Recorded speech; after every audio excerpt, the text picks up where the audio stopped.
బిడ్డలకు ప్రభువును ప్రియ రక్షకుడైన యేసుక్రీస్తు వారి పేరట శుభవందనాలండి. మరి కొద్ది నిమిషాలు మనం కృపావార్త వర్తమానాలు మరి విందాము. అద్భుతమైన సాక్ష్యములు మనం విన్నాం.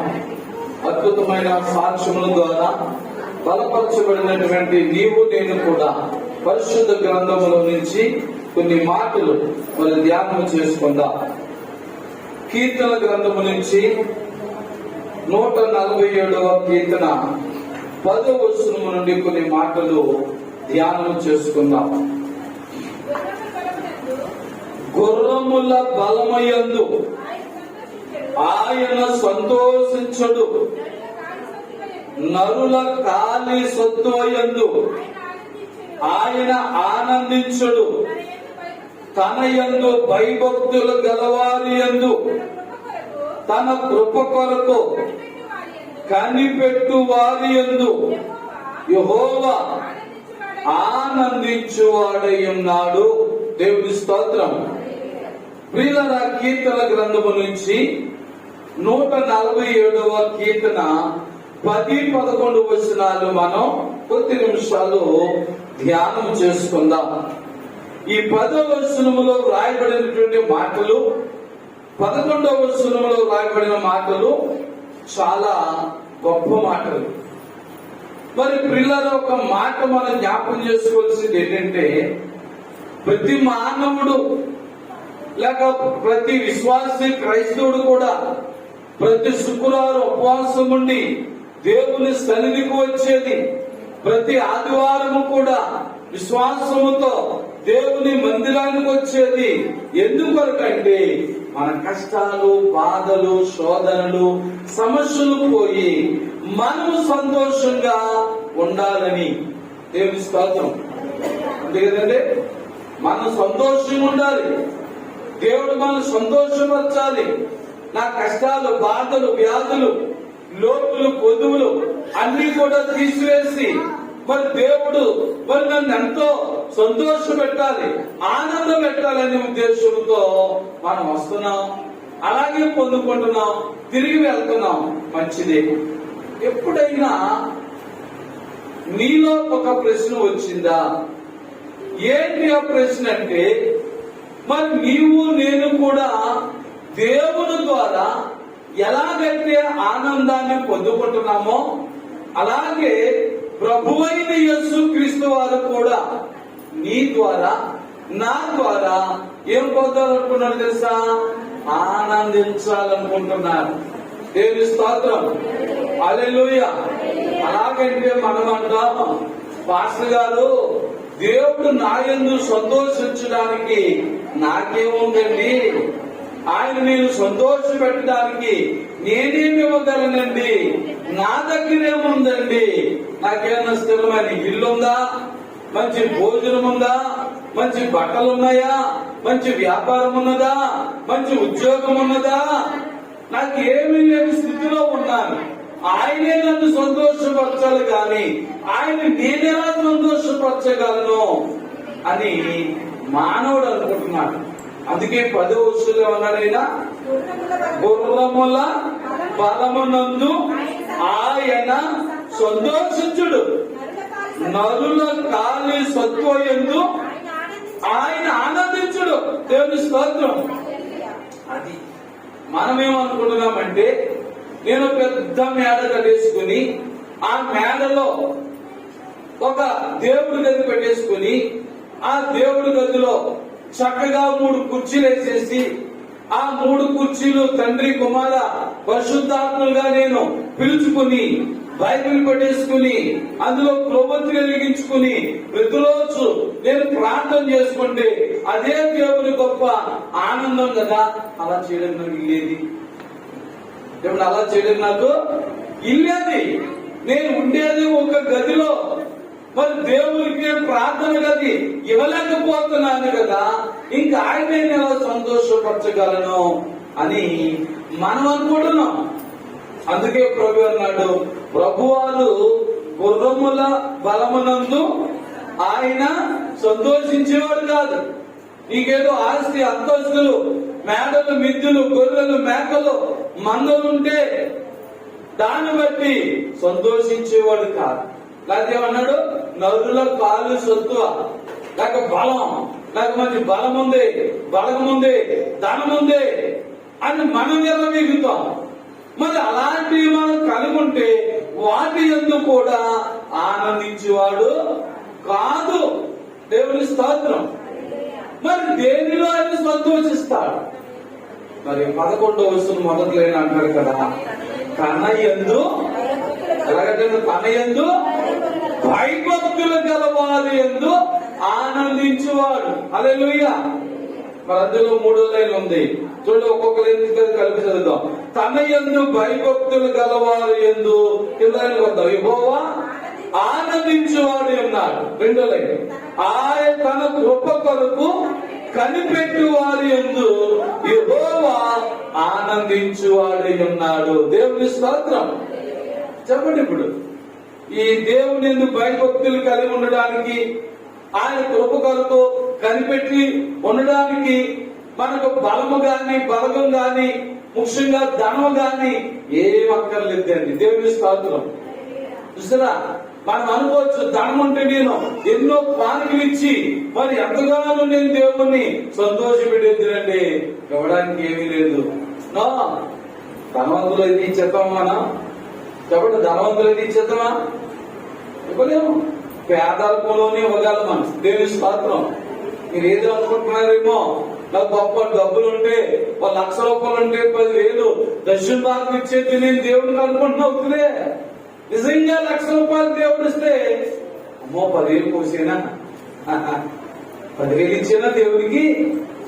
అయ్యి బాబాయ్, 10,000 ఇచ్చేస్తే ఈ 10,000 పట్టుకెళ్ళి ఏ ఆర్డీ చేసేసుకున్నావు, లేకపోతే ఏదో అంటారు కదా, పట్టాలుగా రాయించేసుకుంటేనో ఏదో చేస్తే బాగుంటది కదా అనేటువంటి ఆలోచన, ఫిక్స్డ్ డిపాజిట్ చేసుకుంటేనో కొద్ది కాలానికి మరి వడ్డీ కొద్ది వస్తుంది, డబల్ అయిపోతుంది కదా అని ఆలోచన వస్తారు.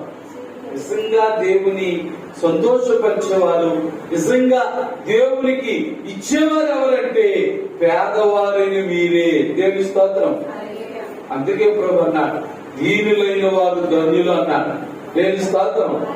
చూసారా, మనం ఎప్పుడు కూడా దేవునికి అది ఇవ్వలేకపోయాం, ఇది ఇవ్వలేకపోయాం, అది చేయలేకపోయాం, ఇది చేయలేకపోయామని మీ ఆర్థిక ఇబ్బందులు బట్టి, మీ కష్టాలను బట్టి, మీ బాధలు బట్టి అనుకోవద్దు.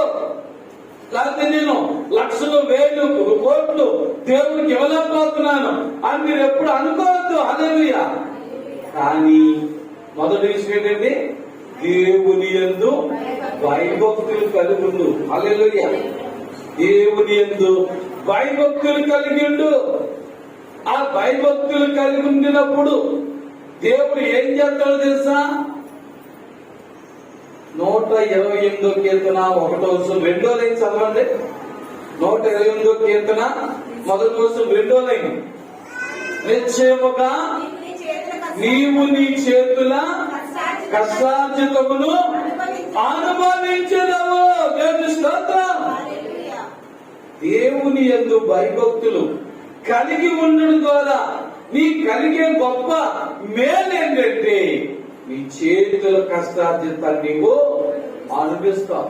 ఒకరి మీద ఆధారపడినవాడు, ఒకరి మీద ఆధారపడి వాళ్ళు అది ఎట్లేదు, వీళ్ళు ఇది ఎట్లేదు, ఈ చర్చికి వెళ్తే ఇది ఇవ్వలేదు, ఆ చర్చికి వెళ్తే అది ఇవ్వలేదు, ఈ పాస్టర్లు అది పెట్టలేదు, ఇది పెట్టలేదు అనుకోవు. ఎప్పుడైతే నువ్వు నిజముగా దేవుని యందు భయభక్తులు కలిగి ఉంటావో అప్పుడు అంటున్నాడు ఆయన, ఏమన్నాడు? నిశ్చయముగా నీవు నీ చేతుల కష్టార్జిత నీవు అనుభవిస్తావు. అంటే ఆయన నిన్ను ఖాళీగా ఉంచుడు. ఎప్పుడైతే నువ్వు దేవుని యందు భయభక్తులు కలిగి ఉన్నావో, నీకు వ్యాపారం ఇష్టమైతే చిన్న వ్యాపారం ఇస్తాం, ఒకేసారి పెద్ద వ్యాపారం ఇచ్చేయలేదు అనుకోకండి. ఒకేసారి ఒకవేళ ప్రభువారు పెద్ద వ్యాపారం ఇచ్చినా మనకు అనుభవం లేదు కానీ చేయలేము. అమ్మా, అనుభవం లేదు కాబట్టి చేయలేము. ఒకవేళ ఒకేసారి నేను ఇంత డిగ్రీ చదువుకున్నాను, నాకేంటి చిన్న ఉద్యోగం ఇచ్చేది దేవుడు అనుకోవద్దు. ఒకేసారి వాళ్ళ పెద్ద ఉద్యోగం, 1,00,000 రూపాయలు జీతం వచ్చే ఉద్యోగం ఇచ్చేసిన నువ్వు చేయలేవు. అందుకే ప్రభుత్వం వారు కూడా ఏం చెప్పారు? ప్రమోషన్. మన ప్రియులు మరి వైజాగ్ మోజేస్ గారు విషయంలో కూడా ఆయన ఎంతో దైవభక్తి గలవారు. మరి సాక్ష్యం విన్నాం కదా మనం.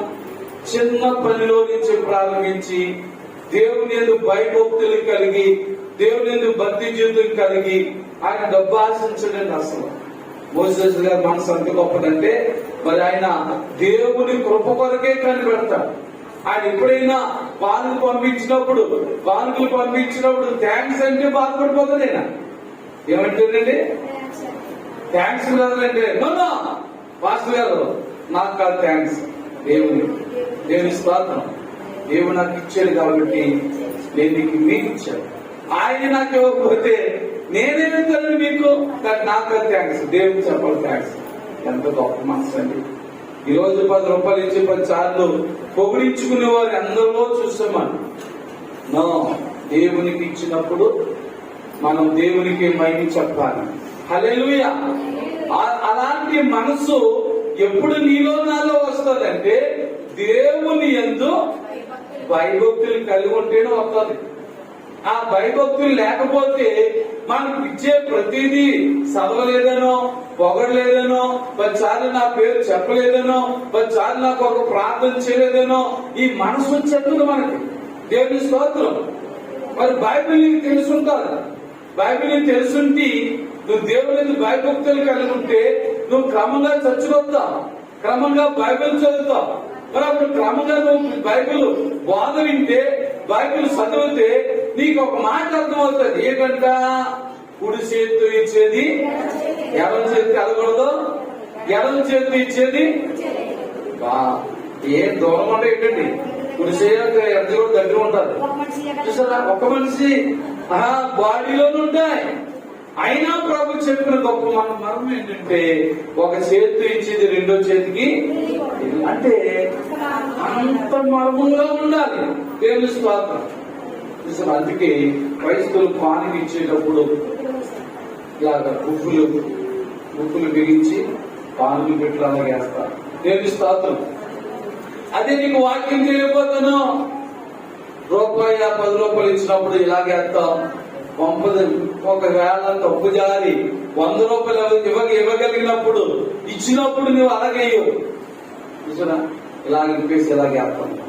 అది తప్పు. బైబిల్ ప్రకారంగా నువ్వు రూపాయి ఇచ్చినా ఒకలాగే వేయాలి, 10 రూపాయలు ఇచ్చినా ఒకలాగే వేయాలి, 1000 ఇచ్చినా, 10,000 ఇచ్చినా, 1,00,000 ఇచ్చినా ఒకలాగే. దేవుని స్తోత్రం. ఎలా అభివృద్ధి పొందుతావు? మరి నువ్వు కొంచెంలో ఉన్నప్పుడు, నువ్వు కొద్దిగా ఉన్నప్పుడు నేను ఎలా అభివృద్ధి పొందుతావు? బాబు అంటున్నారు, ఈ కొంచెములో నీవు నమ్మకముగా ఉన్నావు కనుక అనేక వాటి మీద నిన్ను నియమిస్తాను. హల్లెలూయా. దేవుని యందు భయభక్తులు కలిగిన వారు అది. మరి దేవుని భయభక్తులు మనం కలిగి ఉంటే నిన్ను గాని నన్ను గాని ఖాళీగా ఉంచడండి. నాకు పని లేదు, నాకు సేవ లేదు, నాకు అది లేదు, ఇది లేదు అనులా చేయడైనా నీ సామర్థ్యాన్ని బట్టి, నీ శక్తిని బట్టి ఏదో పనిస్తాడు. అందుకే ప్రభువు తలంతుల ఉపమానం చెబుతూ కూడా ఆ ఇంట్లో ఆ యజమాని దగ్గర 3 పనిచేస్తున్నారు. 3 సమానంగానే జీతాలు తీసుకున్నారు, తింటున్నారు, తాగుతున్నారు. కానీ ఆయన దేశాంతరం వెళ్ళేటప్పుడు తారతమ్యాలు కనబడ్డాయి. అక్కడ వారి శక్తిని బట్టి ఒకరికి 5 తలంతులు ఇచ్చాడు, ఒకరికి 2 తలంతులు ఇచ్చాడు, ఒకరికి 1 తలాంతి ఇచ్చాడు, 1 దేనారం ఇచ్చాడు. ముగ్గురు ఒక ఇంట్లోనే ఉంటున్నారు కదా, ఒక ఇంటిలో జీతం ఇప్పించుకుంటున్నారు కదా. కానీ వ్యక్తిగతం వచ్చేసరికి వారి శక్తి సామర్థ్యాలు వేరుగా ఉన్నాయి. ఈ ఒకటి వచ్చినోడికి కానీ 5 దానాలను ఇచ్చి లేక 5 వరాలు ఇచ్చి వారికి ఇచ్చుంటే నిజంగా 5 పట్టికలు ఏం చేసింది చెప్పండి? ఊళ్ళో కప్పెడతాడు. 1 ఇచ్చినా అక్కడే కప్పెట్టాడు. మరి 5 ఇస్తే 10 ఇస్తే నువ్వు ఎన్ని ఇచ్చినా చేసే పని ఏంటి చెప్పండి? ఆ భూమిలోనే కప్పెడతాడు. అది సామర్థ్యం లేదు. అందుకే ప్రభువారు కూడా నా సామర్థ్యం ఏంటో, నీ సామర్థ్యం ఏంటో, ఎవరెవరి శక్తి సామర్థ్యాలు ఎలాగుంటాయో ఎరిగి ఆయన ఏం చేస్తాడంటే వారి సామర్థ్యం బట్టి వ్యాపారం ఇవ్వడం, ఉద్యోగం ఇవ్వడం, వారి విశ్వాసాన్ని బట్టి, వారి భక్తిని బట్టి దేవుడు కార్యాలు చేయడం ప్రారంభిస్తాడు. హల్లెలూయా.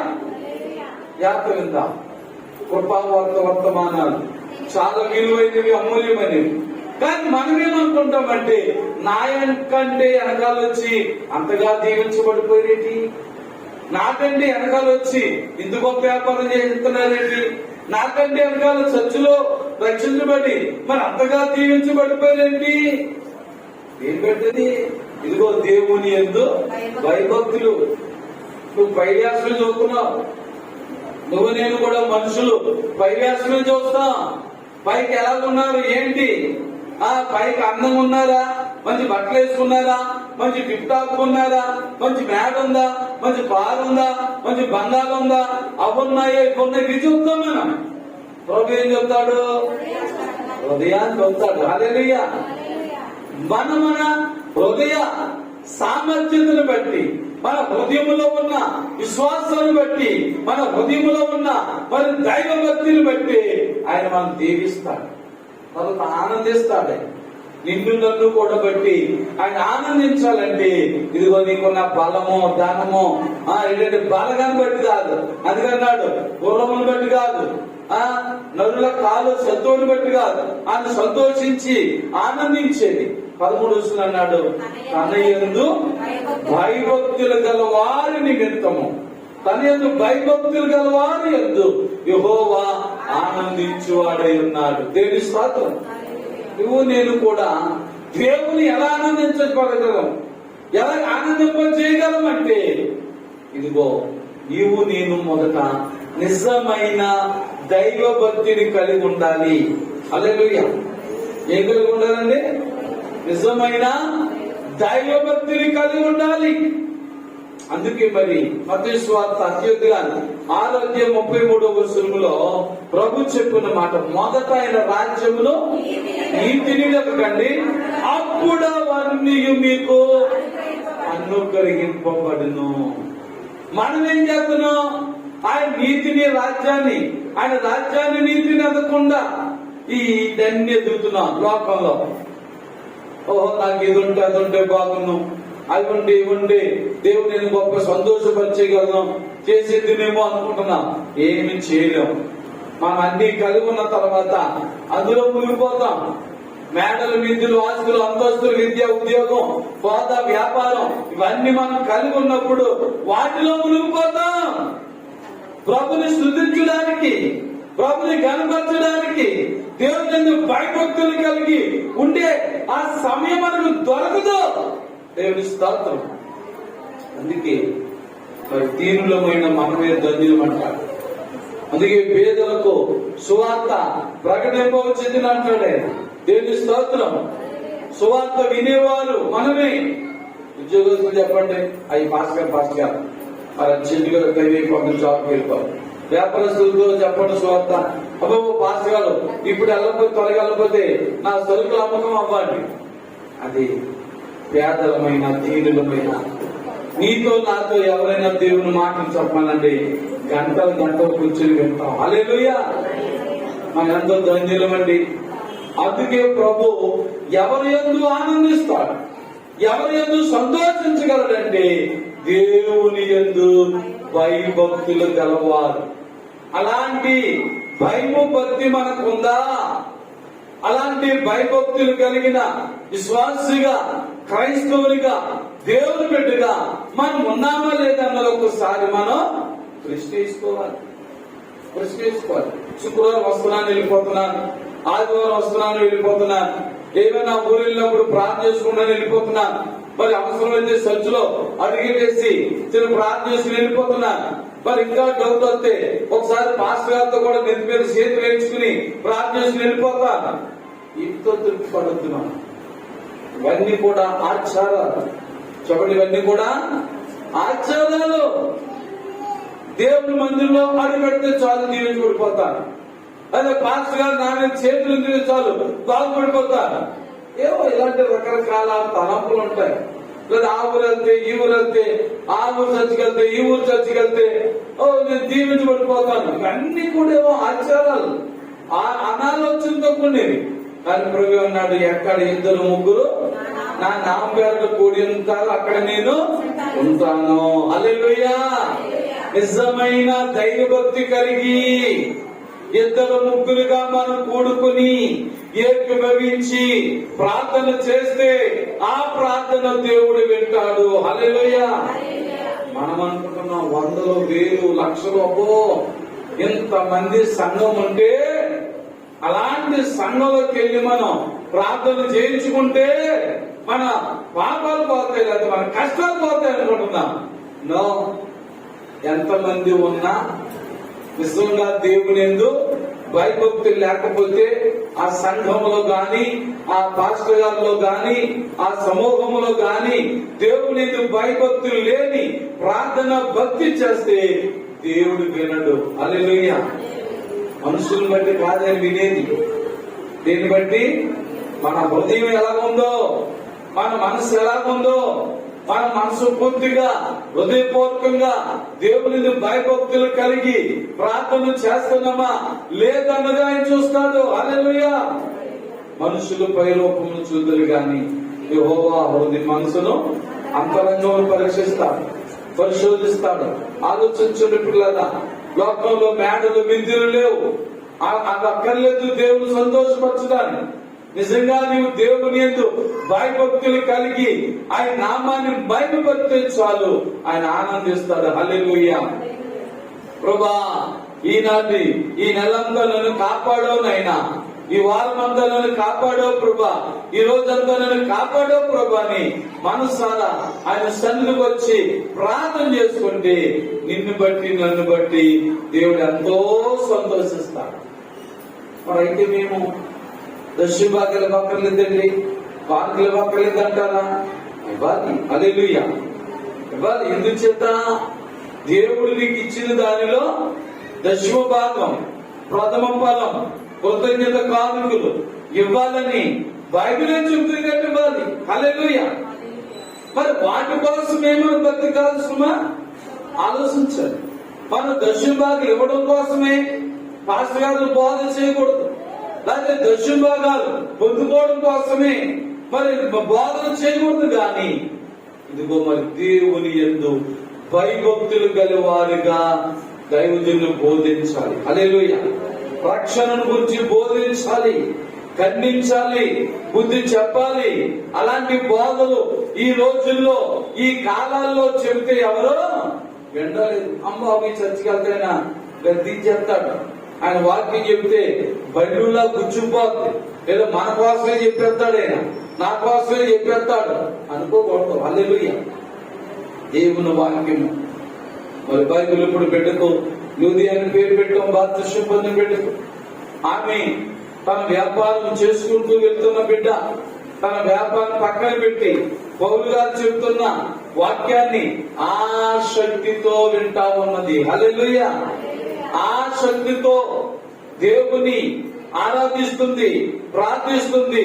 ఆయన మాటలు ఎంతో శ్రద్ధగా వింటా ఉంటే అక్కడ రాయబడి ఉంది, ప్రభు ఆమె హృదయమును తెరచెను. హల్లెలూయా.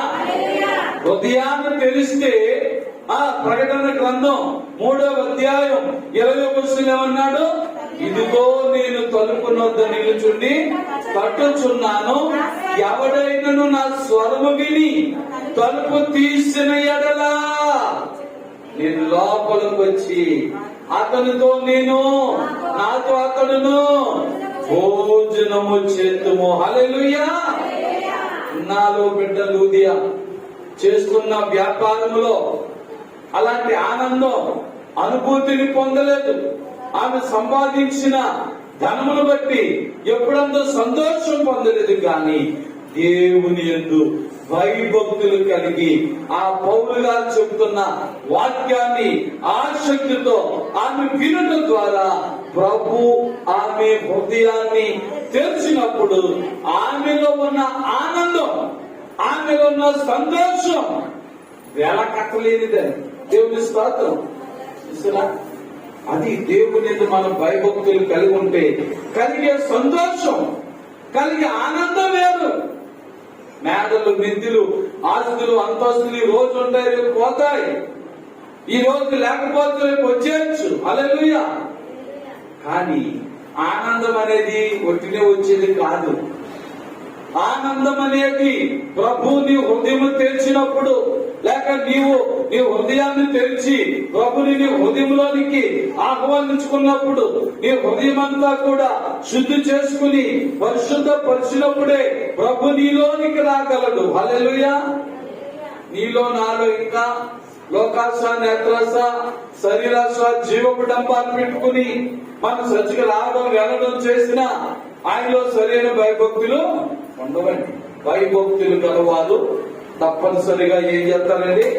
అపోస్తలుల కార్యాలు 2వ అధ్యాయము 38వ వచనంలో పేతురు గారు చెప్పినట్లుగా మారు మనసు పొందుతారు. దేవుని స్తోత్రం. ఏం పొందుతారండి? నిజంగా దేవుని భయభక్తులు గలవారు మారు మనసు పొందుతారు. రెండవది పాప క్షమాపణ పొందుతారు. మూడవది బాప్తిస్మం పొందుతారు. నాలుగవది పరిశుద్ధాత్మను వరాన్ని పొందుతారు. ఇది బైబిల్ మార్గం. దేవుని స్తోత్రం. పరలోకానికి వెళ్లే బైబిల్ మార్గం ఇది.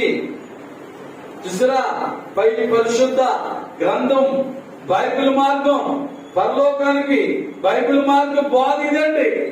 నీకు మారు మనసు లేకుండా, పాప క్షమాపణ లేకుండా, సరైన బాప్తిస్మం లేకుండా, దేవుని యొక్క ఆత్మను నీవు వరముగా పొందకుండా నువ్వు పరలోకానికి వెళ్దామంటే వెళ్ళలేవు. మందిరం వరకే రావచ్చు, నీవు మందిరంలో ఉండొచ్చు, మందిరంలోనే గడిపేసి వెళ్ళిపోవచ్చేమో గాని పరలోకంలో ప్రవేశించలేవు.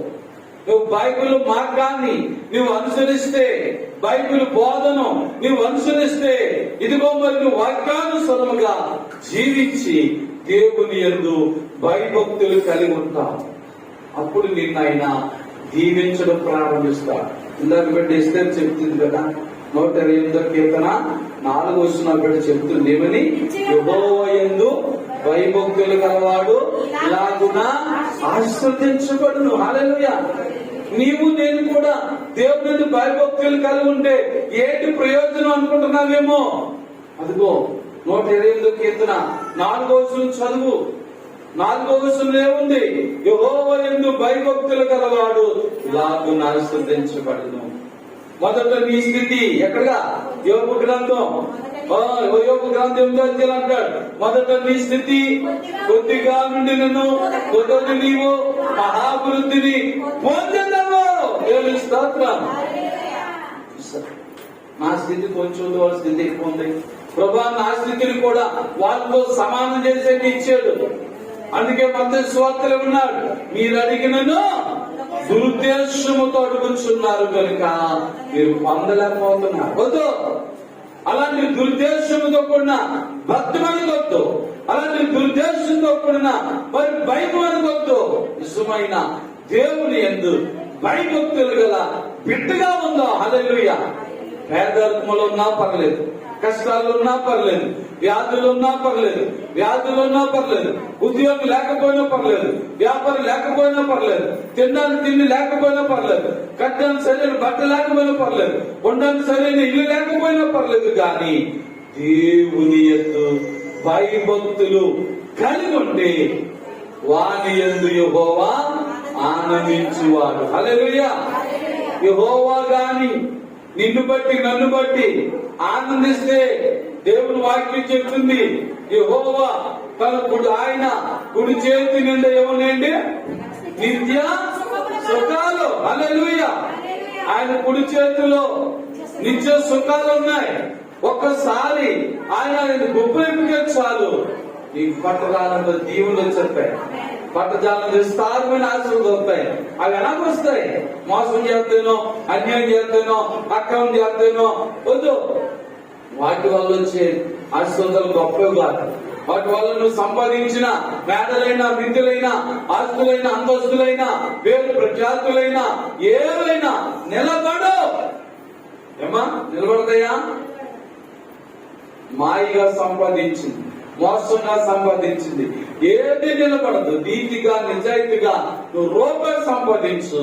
వ్యర్థమైన ఖర్చులకు పోకుండా, వ్యర్థమైన ఖర్చులకు పోకుండా, మెడుగులు ఖర్చులు అయిపోకుండా, నీ బిడ్డలు, నీ భర్త త్రాగకుండా, జూదములాడకుండా దేవుడు వారిని మార్చి వారిని బలపరిచినప్పుడు, వారిని స్థిరపరిచినప్పుడు నువ్వు నీతిగా, నిజాయితీగా 100 రూపాయలు సంపాదించి 100 రూపాయల్లో 10 రూపాయలు నాది కాదు, మలాకీ గ్రంథములో ప్రభు చెప్పినట్లుగా 10వ భాగం నాది అని ప్రభు చెప్పినట్లుగా నువ్వు దేవునికి ఇవ్వడం నేర్చుకో.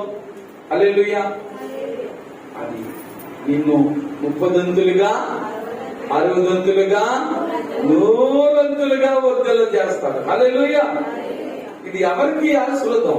ఇది అంటున్నాడు 10వ అంటాడు, గుర్రముల బలమునందు ఆయన ఆనంది సంతోషించేవాడు కాదు, నరుల కాలి చత్తువయందు ఆయన ఆనందించేవాడు కాదు, తన యందు భయభక్తులు గలవారి యందు ఆ తన కృప కొరకు కనిపెట్టుకొనుచుండు వారి యందు యెహోవా ఆనందించువారై ఉన్నారు. దేవుని స్తోత్రం. ఒకవేళ నీవు 2022వ సంవత్సరం జూన్ నెల ఆఖరి ఆదివారం 26వ తారీఖు వచ్చింది.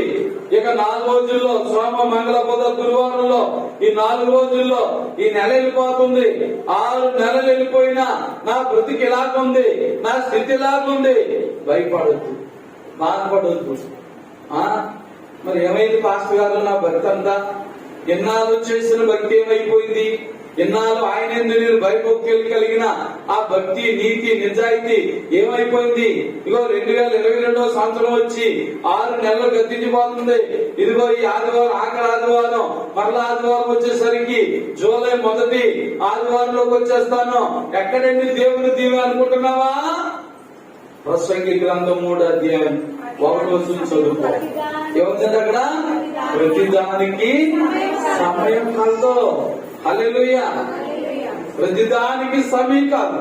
నువ్వు ఇంటికి వెళ్ళాక వచనాలు ఇంకా కింద చదువు. ఆ 1వ వచనం నుంచి మొదలైన చెప్పేది కానీ కింద చదివితే పెద్ద లిస్ట్ ఇచ్చాడు. ఏది ఎప్పుడు ఎలా జరగాలో, ఏది ఎప్పుడు ఎలా జరుగుతుందో అవన్నీ అక్కడ కింద చెప్తాడు. లిస్ట్ అంతా కూడా మనం టైం లేదు కనుక లిస్ట్ అంతా చెప్పుకుంటలేదు. కానీ ఒక్క మాట ఏంటంటే ప్రతిదానికి సమయం కలదు. కాబట్టి నీ భక్తి, నా భక్తి అక్కడికి పోతాం. దేవుని స్తోత్రం. నీ విశ్వాసం, నా విశ్వాసం ఎక్కడ పోతాం. మనం రెండోది ఆయన కృప కొరకు కనిపెట్టాలి. అధికారుల కొరకు కనిపెడతాం, లేదా అధికారులు ఈ కొరకు, వాళ్ళ కొరకు, వీళ్ళ కొరకు, తల్లిదండ్రులు, బంధుమిత్రులు, అత్తమాలు వాళ్ళెత్తారు వీళ్ళెత్తారని చూస్తాం. అందుకే 121వ కీర్తనలో ఏమంటాడు? కొండల తట్టు నా కన్ను ఎత్తుచున్నాను, నాకు సహాయము ఎక్కడి నుంచి వచ్చినా? సహాయం వచ్చేవాడు వైపు చూడకుండా నువ్వు ఆడవైపు వీళ్ళ వైపు చూస్తే ఎలా వస్తుంది? 2వ వచనం అంటాడు, భూమి ఆకాశము సృష్టించిన యెహోవా వల్లనే నాకు సహాయం కలుగును. హల్లెలూయా. చూసారా, నీకు నాకు సహాయం ఎవరి వల్ల? దేవుడి వల్ల కలగాలి. మనుషుల వల్ల కాదు, లోకుల వల్ల కాదు, తల్లిదండ్రుల వల్ల కాదు, అత్తమామల వల్ల కాదు, వాళ్ళ వల్ల, వీళ్ళ వల్ల, వాళ్ళ ఆస్తి లేదు, ఏ ఆస్తి లేదని మనం అనుకోవద్దు. ఇదిగో చదివేంత నిశ్చయముగా నీవు నీ చేతుల కష్టార్జితము అనిపిస్తావు. అది కావాలి మనకు ఆశీర్వాదం. నువ్వు నిజంగా దేవుడిచ్చే ఆశీర్వాదంలో వర్ధిల్లాలి. అలాగే నువ్వు నిజంగా దేవుడిచ్చే ఆశీర్వాదంలో నువ్వు వర్ధిల్లాలంటే ఆయన యందు భయభక్తులు కలిగి ఉండాలి. రెండోది ఆయన కృప కొరకే కనిపెట్టాలి. ప్రభా నువ్వు ఎప్పుడు నన్ను కృప చూపుతానైనా, ఎప్పుడు నా మీద దయ చూపుతానైనా, అప్పుడు వరకు నేను ఇలాగే ఉంటానైనా. నీ భక్తి విడను, నీ ప్రార్థన విడను, నీతి విడను, నిజాయితీ విడను, శుక్రవారం మానం, ఆదివారం మానం, అలాగని మనం విశ్వాసంతో భయభక్తులతో ఆయన సన్నిధికి మనం మరి నిలకడగా వచ్చి నిజమైన భక్తి, యథార్థమైన భక్తి మనం చేసినప్పుడు కీర్తనకారుడు అంటాడు, యథార్థముగా ప్రవర్తించే వారికి ఆయన ఏమీను చేయక మానడు. హల్లెలూయా. పరీక్షించుకో ఒకసారి, ఎలాంటి భక్తిలో కలిగి ఉన్నాం. లేక దేవుడు ఇచ్చిన మేడ మిద్దులు బట్టి, విద్యా ఉద్యోగం, హోదా, వ్యాపారం బట్టి అందులో మునిగిపోయి ఇంకో చాలు ఈ భక్తి, దేవుడు కావాలనుకునే అన్ని ఇచ్చేసాడు అనుకోవద్దు. అన్ని ఇచ్చిన వాడు మరి నీవు సంతోషపరచాలి. నీవు నేను కూడా నీకు అన్ని ఇచ్చాడు కదా, అన్ని ఇచ్చాడని నువ్వు సంతోషిస్తున్నావు. కానీ అందుకని అన్నాడు, మరి గుర్రాలు, రథాలు, మేడలు, మిద్దులు, ఆస్తులు, అంతస్తులు బట్టి ఆయన సంతోషపెట్టలేదు. కానీ నిజంగా నీవు నేను దేవుని ఎందుకు భయభక్తులు కలిగితే ఆయన సంతోషపెట్టగా, ఆయన కృపగారు కనిపెట్టి ఏ కష్టం వచ్చినా, ఏ బాధ వచ్చినా, ఏ వ్యాధి వచ్చినా, ఏ లోటు వచ్చినా మనము ఆయన వైపు చూడాలి. విశ్వాసమునకు కర్తయు దాన్ని కొనసాగించేవాడైనా యేసు వైపే చూడాలి. అది నేర్చుకుందాం. యేసు వైపు చూస్తే విశ్వాసం నీలో ఉండాలి. మనుషుల వైపు కాదు, పాస్టర్ల వైపు కాదు, సంఘాల వైపు కాదు. మరి ఈ రోజుల్లో ఎందుకు ఈ మాట ప్రభు పలికిస్తున్నాడంటే, ఈ రోజుల్లో పిల్లలా ఎలాంటి సేవకులు వస్తున్నారో తెలుసా? 10 మంది విశ్వాసులను ఆ చర్చలో ఈ చర్చలో రక్షించబడిన వారిని మాయ మాటలు చెప్పి కొంచెం బాగా బాంకులు ఎత్తారు, ఉద్యోగాలు ఉన్నాయి, వ్యాపారాలు ఉన్నాయి అనుకున్న వారికి వలవేసి పక్కకు తీసుకెళ్లి చిన్న సంఘం కట్టుకుంటున్నారు. చూసారా? సంఘం కట్టుకుంటున్నారు. వాళ్ళు వచ్చే వరకు వారికి ఎర్రలేస్తున్నారు. మీకు అది ఇస్తాం, మా చర్చలు కడితే ఇది ఇస్తాం, అది చేస్తాం, ఇది చేస్తాం. వీళ్ళు అక్కడికి వెళ్తే నేల మీద కూర్చోబెడతారు. మా దగ్గరకు వస్తే మీ హోదాకు తగ్గ కుర్చీలు వేస్తాం, మేము గౌరవిస్తాం, మిమ్మల్ని పొగుడుతాం అనగానే చాలా మంది వాళ్ళకి ఆశపడి వెళ్ళిపోతున్నారు. అది కాదు మనకు ఆశీర్వాదం, అది కాదు మనకు దీవెన. పిల్లల మనం సేవకుడైనా యథార్థముగా సేవ చేయాలి. ఎవరైనా సేవ ప్రారంభించాలి అనుకుంటే వారు ఆ సంఘంలో వారిని, ఈ సంఘంలో వారిని తీసుకెళ్లి సంఘం పెట్టుకోవడం కాదు. సంఘం లేని చోట, సేవ లేని చోట మరి ఎవరు ప్రభుని ఎరగని వారి మధ్యకి వెళ్ళి సువార్త చేసి ఆత్మను రక్షించి సంఘం కట్టాలన్నదే గొప్ప సేవ. దేవుని స్తోత్రం. అలా చేయాలి ఆ సేవకులు. అలాగే సేవకులు, విశ్వాసులు కూడా మాయ మాటలు చెప్పినప్పుడు వారి వైపు చూడకూడదు. ఇదిగో మరి బైబిల్ చెప్తుంది మత్తయి సువార్తలో ఏమన్నట్టండి, బోధకులు. ఏ బోధకులు అంట? అబద్ధ బోధకులు. అబద్ధ బోధకులు వస్తారు.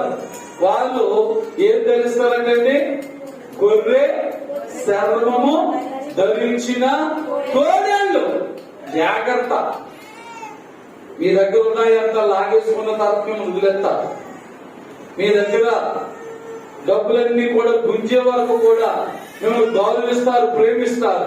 ఇక మీరు ఇవ్వడం మానేశారంటే మిమ్మల్ని కూడా పక్కన పెడతారు. ఎందుకంటే మీరు వారితో రక్షించబడిన వారు కాదు. ఆ బాధ్యత వారికి ఉండదు. అందుకే పరిశుద్ధ గ్రంథం అంటున్నాడు, జీతగాడే నిజమైన కాపరి తన గొర్రెల కొరకు ప్రాణం పెట్టును. జీతగాడు పెట్టలేడు. నీ దగ్గర నుంచి జీతం ఆశిస్తాడు తప్ప, నీ దగ్గర నుంచి కానులు ఆశిస్తాడు తప్ప నీ యోగక్షేమాల గురించి పట్టించుకోడు. ఎంత గొప్ప మాటకి ఏం పెట్టారు. మనం చాలా మంది లోపల అవే చూస్తున్నాం. వద్దు అలాంటి పైవేషం వద్దు. మనం అలాంటి పైవేషాలు మనవద్దు. కానీ ఇది వాక్యాన్ని చూద్దాం, వాక్యాన్ని నేర్చుకుందాం, వాక్య ప్రకారం జీవిద్దాం. కృపా వార్త వర్తమానం నిల్చున్న ప్రతి సహోదరుడు కూడా బైబిల్ నేర్చుకుందాం. హల్లెలూయా.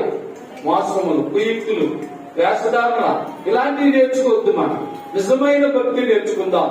దేవుని యందు భయభక్తులు ఎప్పుడైతే నీవు నేను నేర్చుకుంటామో నిన్ను బట్టి నన్ను బట్టి ప్రభు సంతోషిస్తాడు. మాస్టర్ గారు మాకు అన్ని ఉన్నాయి కదా, ఉన్నాయి, వాటిని పక్కన పెట్టు. అపోస్తలుడైన పౌలు గారు ఉన్నాడు, నాకు అన్ని ఉన్నా నాకు కలిగిన సమస్తాన్ని అంటే పక్కన పెట్టే ఎలా ఉంటాయి, ఎక్కడ పోవాలి. ఏమి లేని వారి వల్లే తగ్గించుకో. దేవుని స్తోత్రం. మందిరికి వచ్చిన తర్వాత నేనేంటి, నా హోదా ఏంటి, నేనేంటి, నా ఉద్యోగం ఏంటి, నేను కింద కూర్చోవడం ఏంటి, ఇదిగో ఇక్కడ అందరూ కూడా అన్ఎడ్యుకేట్స్ ఉన్న వారితో నేను భక్తి చేయడం ఏంటి అనుకోవద్దు. హల్లెలూయా. యేసు ప్రభువారి శిష్యులందరూ కూడా ఎవరు చెప్పండి? విద్య లేని పామరులా విద్యావంతులా? విద్య లేని పామరులే. దేవుని స్తోత్రం. వారు 3.5 సంవత్సరాలు ప్రభుతో గడిపినప్పుడు, ప్రభులో ఉండినప్పుడు, దేవుడు వారిని ఆశీర్వదించినప్పుడు వారు అద్భుత కార్యాలు జరిగి, ఆశ్చర్య కార్యాలు వారి ద్వారా జరిగి, అలా నీ ద్వారా నా ద్వారా చేస్తాడు కనుక మర్చిపోకండి. మన మూలవాక్యం మరి కీర్తన 2 నుంచి 147 కీర్తన 10-11 వచనాలు మర్చిపోకండి. ఈ లోకంలో ఉన్న వాటిని ఎలా చూపించి పాస్టర్ గారిని తృప్తిపరచొచ్చేమో, పాస్టర్ గారిని సంతోషపరచొచ్చేమో. 10 రూపాయలు కానుకిస్తే 100 రూపాయలకు మారిస్తే, 100 రూపాయల కానుక 1000 రూపాయలు మారిస్తే, ఒకవేళ మరి నిన్ను బట్టి మరి పాస్టర్ గారు సంతోషించేమో గాని ప్రభు సంతోషించడు. ప్రభు ఎప్పుడు సంతోషిస్తాడు? ఈ దేవుని యందు భయభక్తులు కలిగి నువ్వు మనస్ఫూర్తిగా వాక్యానుసారమైన కానుకలు ఇస్తే అప్పుడు నిన్ను వద్దల చేస్తాడు, ఆశీర్వదిస్తాడు. నేను వద్దలడానికి ఆశీర్వదించబడడానికి కోసమే మన దశభాగాలైన కానుకలైన మరి దేవుని మనం సంతోషపరచడానికి కావాల్సిందేంటి? మనం ఇచ్చే కానుకలు అనుకోకండి. మనలో ఉన్న దైవభక్తి, మనలో ఉన్న దేవుని ఉన్న భయభక్తులు బట్టి ఆయన సంతోషించగలడు. ఆ భయభక్తులు దీన్ని ఎక్కడికి నడిపిస్తాయంటే ఆశీర్వాదంలోకి నడిపిస్తాయి, మంచి ఉద్యోగులకు నడిపిస్తారు, మంచి వ్యాపారంలోకి నడిపిస్తారు. అప్పుడు నీవు పేద స్థితిలో ఉన్న నీవు ఒక ఉన్నతమైన స్థితిలో పెడతాడు దేవుడు. హల్లెలూయా.